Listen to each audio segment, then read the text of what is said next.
Hey, muy buenas, bienvenidos a este nuevo capítulo de este podcast realizado por fines educativos. En esta ocasión hablaremos sobre la ópera en el clasicismo y cómo fuimos de la querella de los bufones a la épora. Cómo fuimos de la querella de los bufones a la ópera mozartiana. Prepárense porque vamos a hacer un viaje directamente al corazón del siglo XVIII. Una época llena de revoluciones, salones ilustrados y teatros llenos, porque si algo se movía por esos tiempos era justamente eso, y la ópera, pero no cualquier ópera. Hoy vamos a hacer el recorrido sobre una verdadera pelea cultural que se dio en el clasicismo, la querella de los bufones hasta el genio absoluto de Mozart. ¿Quiénes eran esos bufones? ¿Por qué se discutía tanto sobre la ópera? ¿Y cómo hizo Mozart para darle la vuelta a todo y reinventar el género junto con otros exponentes del clasicismo? Todo esto y más aquí en este podcast informativo. Y su locutor quien les habla, Julián Espitia, estudiante de música de la carrera de la UNAT. Sin más preámbulos, vamos al grano. Pues bien, nuestro escenario es París de 1752, una ciudad culta y sofisticada, y nuestro detonante es una ópera cómica italiana llamada La Serva Padrona de Giovanni Battista Pergolesi.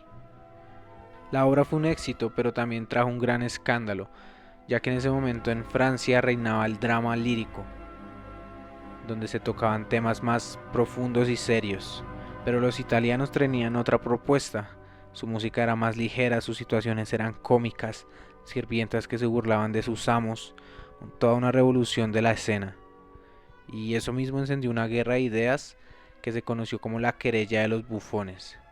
Por un lado estaban los defensores de la ópera francesa, elegante y grandiosa, y por el otro los partidarios de la ópera bufa italiana. Pero no era solo una pelea musical, en el fondo también tenían una disputa ideológica.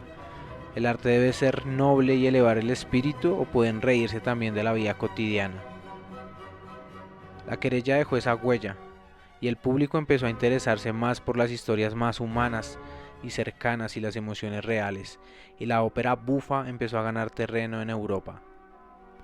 Se volvió el entretenimiento favorito de las cortes y también de la gente común, ya que tenía historias que conectaban con ellos, enredos amorosos, crítica social, humor y sobre todo música muy pegadiza. Pero mientras la comedia seguía en los escenarios, algo desde dentro se gestaba, y su líder era Christoph Willibald Gluck. Gluck estaba cansado de la ópera que solo servía para enaltecer a los cantantes, llena de adornos vocales y tramas que nadie entendía. Él quería que la música sirviera al drama y no al revés.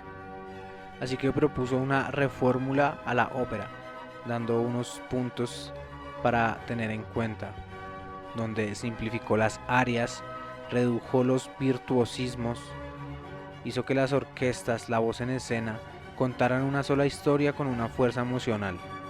Fue un paso clave para preparar el terreno, porque alguien estaba por llegar y llevar todo esto al siguiente nivel.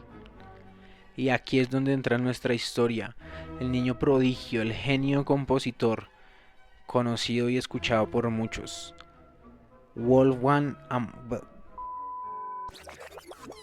Wolfgang Wolf Wolf dejémoslo en Amadeus Mozart, conocido y respetado por todos como un gran compositor.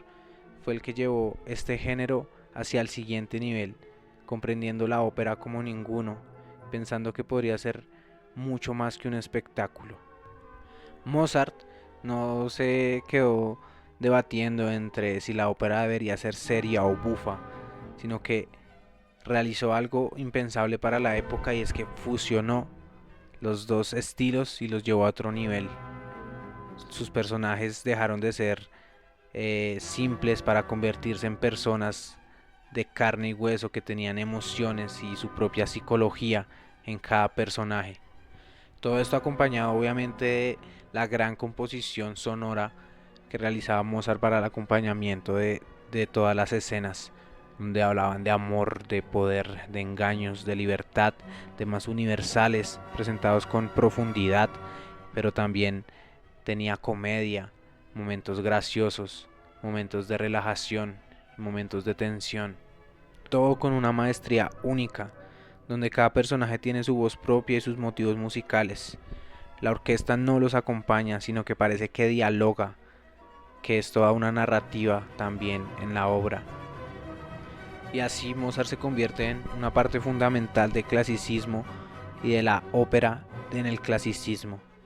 Muere muy joven, con una edad de 35 años, pero solo en ese tiempo cambió la historia de la ópera para siempre. Su forma de combinar la música con el drama, de dar vida a los personajes, de hablarle a la gente común desde el escenario, marcó a todos los compositores que vinieron después. Con él, la ópera dejó de ser solo un lujo para unos cuantos y se convirtió en el arte humano asequible, lleno de preguntas como la vida misma.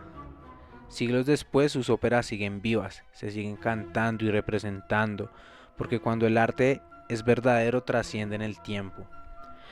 Unas de sus obras más conocidas de ese tiempo son Las bodas de Fígaro, Don Giovanni y Così fan tutte, especialmente cargadas con esa profundidad, pero también obras cómicas, donde también destaca su virtuosismo en la composición.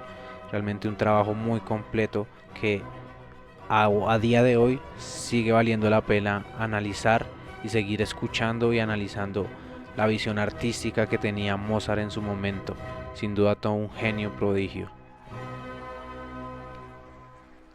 Y bueno, pues esto fue un poco de lo que fue la ópera en el clasicismo, yendo de la querella de los bufones a la ópera mozartiana. Muchísimas gracias por acompañarme en este viaje musical y hasta la próxima con más contenido informativo.